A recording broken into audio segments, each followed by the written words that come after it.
I feel that there are much better assets to be owned for that fixture run, which I'll be discussing in this section. Pick is Raul Jimenez from Fulham, who have Ipswich, West Ham, Leicester in the upcoming 3 games. So it doesn't get any easier than this run of games. Now, in the absence of Saka, Martinelli has taken a very pivotal role in the Arsenal lineup.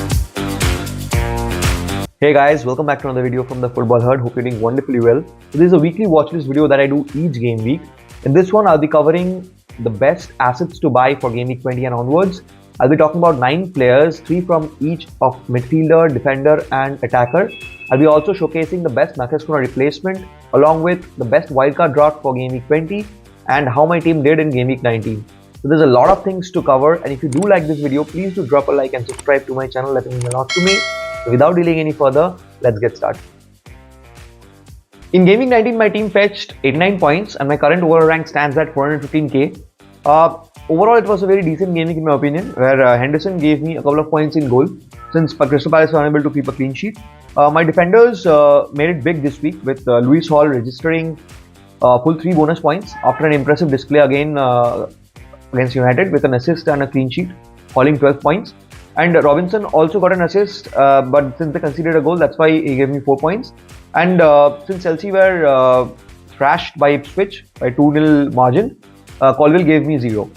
So in my midfield, Sarr missed a couple of big chances, so did Cole Palmer, which resulted in a 2-pointer for both of them in game week 19. Whereas Mohamed Salah had a very amazing outing with a couple of assists and another goal, returning 16 points. And Rodgers, on the other hand, scored 11 points with 1 goal and 1 assist. Now in my attack, Haaland and Isak with 1 goal apiece and João Pedro with a couple of assists. That sums up my entire game week 19. And this gives me a very good platform to build from game week 20 onwards. Now coming to the best Cunha replacements, I don't see much value in holding into Cunha since he's suspended from game week 20 and has a sea of red fixtures from game week 21 onwards. And I feel that there are much better assets to be owned for that fixture run, which I'll be discussing in this section. So the first pick is Chris Wood, who has brilliant upcoming fixtures with Wolves, Bournemouth, Southampton and Brighton in the upcoming 5 games. With 1 goal and 1 assist in game week 19 against Everton after a dry run of games, I see great value in owning Chris Wood since he is the talisman of Forest throughout the season and chipping in with goals every now and then consistently.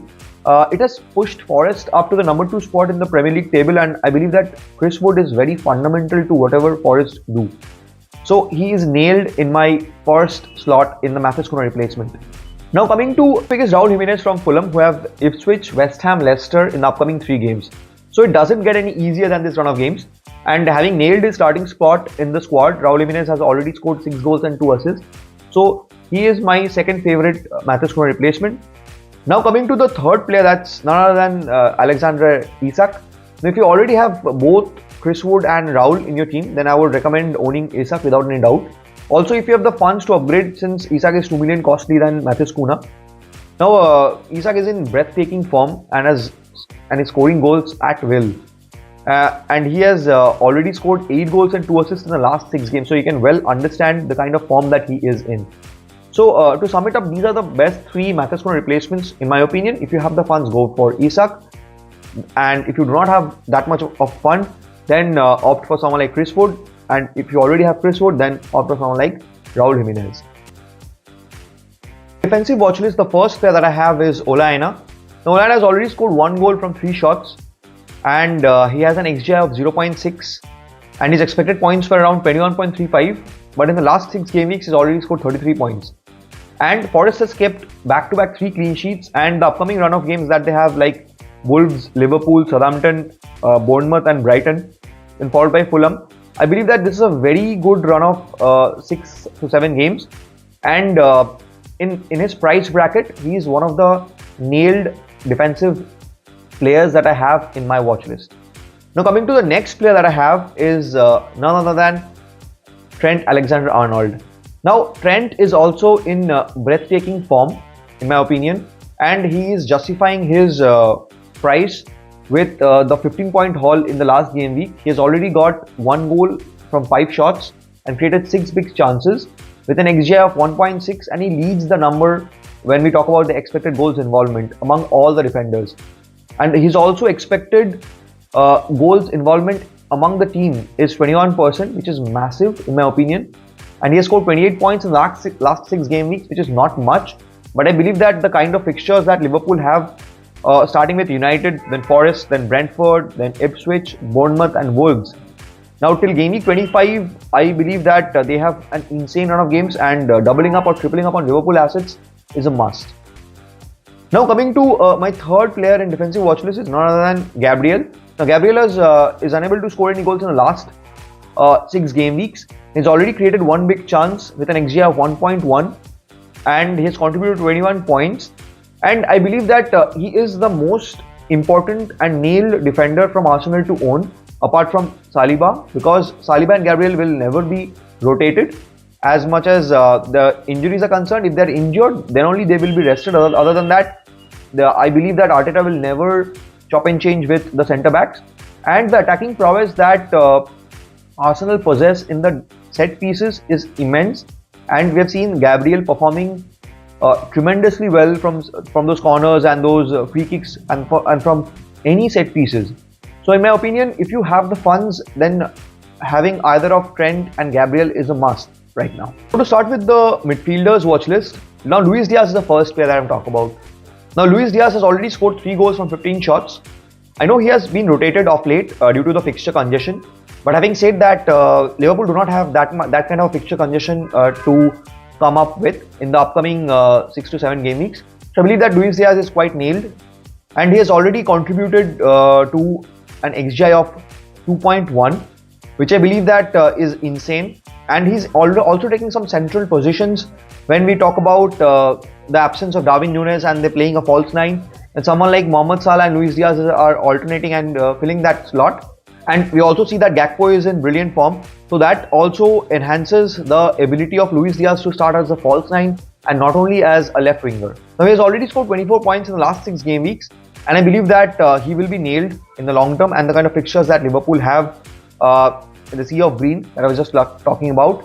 Now Luis Diaz is completely nailed in my midfielder watch list. Now coming to the next player, that's none other than Martinelli. Now in the absence of Saka, Martinelli has taken a very pivotal role in the Arsenal lineup when we talk about the attacking prowess that he possesses, which is completely evident from the fact that he has already scored a couple of goals from 9 shots, and with an XGI of 2.3, and a percentage goals involvement of 17% in the team is massive in my opinion, and has already amassed 25 points in the last 6 game weeks.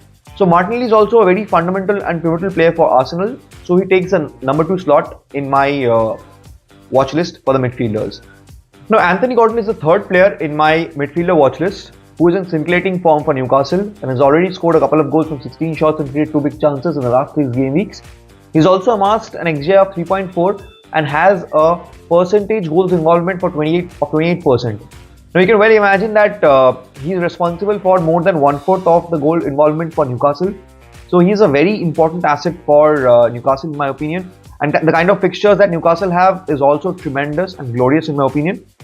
They have Spurs, who are leaking goals at the moment. Then in game week 21 onwards, they have Wolves, Bournemouth, Southampton, Fulham, and game week 25 they have City.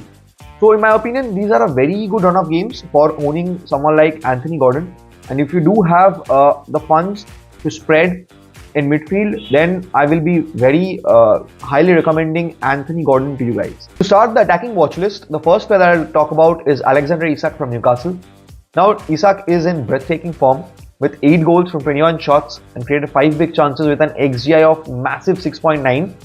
And he also has a percentage goals involvement of 56%, which means that more than 50% of the goals involvement is of Alexander Isak for whatever Newcastle do. And he has already amassed 62 points in the last 6 game weeks. And in my opinion, he's the best striker to own currently. So I'm probably certain that many of you have him. But if you do not have him, he's a must-have in my opinion. Now coming to the next player from the forwards watch list is none other than Ollie Watkins. Now Ollie Watkins has already scored a couple of goals from 17 shots with a couple of big chances created with an XG of 3.4. Now he was rotated heavily with John Duran, but since Duran is suspended, I believe that Watkins has nailed the starting slot. With 28 points in the last 6 game weeks, I believe that he's very fundamental to whatever Villa will do currently. And the kind of fixtures that they have is amazing. Apart from the Arsenal fixture in game week 22, it's a sea of green for Aston Villa till game week 28. So he is a nailed starter in my opinion as far as Watkins is concerned. Third player in my attacking watch list is Gabriel Jesus. Now Gabriel Jesus has already got 3 goals from 10 shots with an XGI of 1.9 and a percentage goals involvement of 50%, and he has already amassed 32 points in the last 6 game weeks. Now in the absence of Bukayo Saka, I believe that Gabriel Jesus and Martinelli have taken the onus on them to perform wonderfully for them, and the kind of form that he is in and the cheap price bracket that he is in, I believe that if you want to own any Arsenal attacker, be it a midfielder be it a striker, having the likes of Gabriel Jesus and Martinelli is the play to go forward in my opinion. And the kind of fixtures that Arsenal have are Brighton, Spurs, Villa, Wolves, now City at 24, then Leicester, West Ham, Forest.